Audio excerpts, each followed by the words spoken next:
today probably has you thinking you want to escape, but all this week on the Weather Channel, we are doing great escapes. That's right. We want to lighten things up just a little bit. It's an opportunity for us to showcase some of the more interesting places to visit this summer, and it is that time of the year. Summer vacation season is almost upon us. Oh, yes. Pack up the car. And this morning, we're going to start out the week by taking you to the Georgia coast, known as the Golden Isles, with Natalie Allen joining us from St. Simon's Island. But this isn't the only place in the area.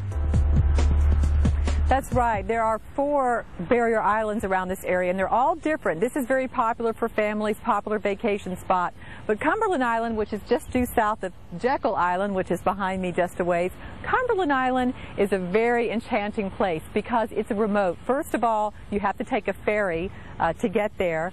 There are wild horses. The wild horses are an enchanting part of the island as well. They were kind of left there from the plantation era. There are some beautiful homes there. There's the Dungeness Mansion, which people can tour around. That's kind of fallen off, of course, over the years. But Cumberland's a very enchanting place. It's got big, beautiful sand dunes, 16 miles of beach, and you can walk on that beach and not see another soul because there aren't many people there. There are no phones. There's hardly any roads, and in fact one of the visitors we spoke with recently said that's part of the allure of Cumberland. You know, if you can get a chance to camp over here, that's the ultimate experience, to stay here at night. Because when that last ferry leaves and you're just one of maybe a dozen people over here for the entire night, it's amazing to have this whole place to yourself. So it's unlike any place else.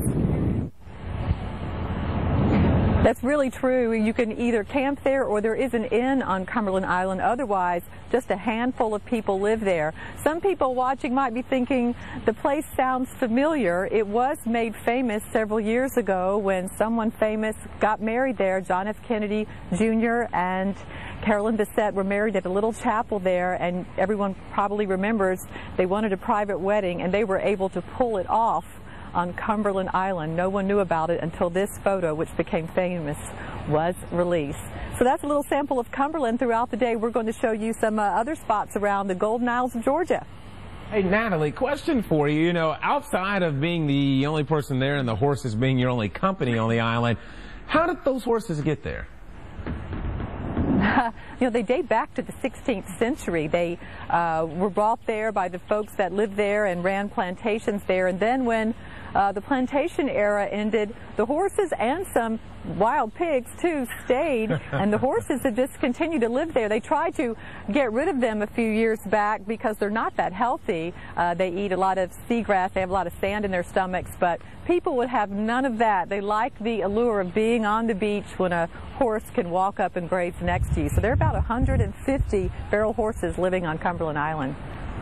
Wow. And this time of year, you know, we're getting into May, June. What can people expect if they're heading this direction weather-wise? Well, it's pretty warm today. I've put on some more sunscreen already. It's usually in the low 80s in May, high 80s in June. They have about 2 days of 90-degree weather in May, 8 or 9 days of 90-degree weather in June, about 2.5 inches of rain per month, and then next month about 5 inches of rain. The rainy months are usually August and September, so this is a prime time to come to the Golden Isles right now. I will tell you, come August, it is hot here. I've been here once where I couldn't even find a cold spot in the ocean. That's how hot it was. All those southeast summers. Thanks a lot, Natalie, for that live report. Some great places on, some great escapes. And from the allure of one island, let's move to the allure of a next.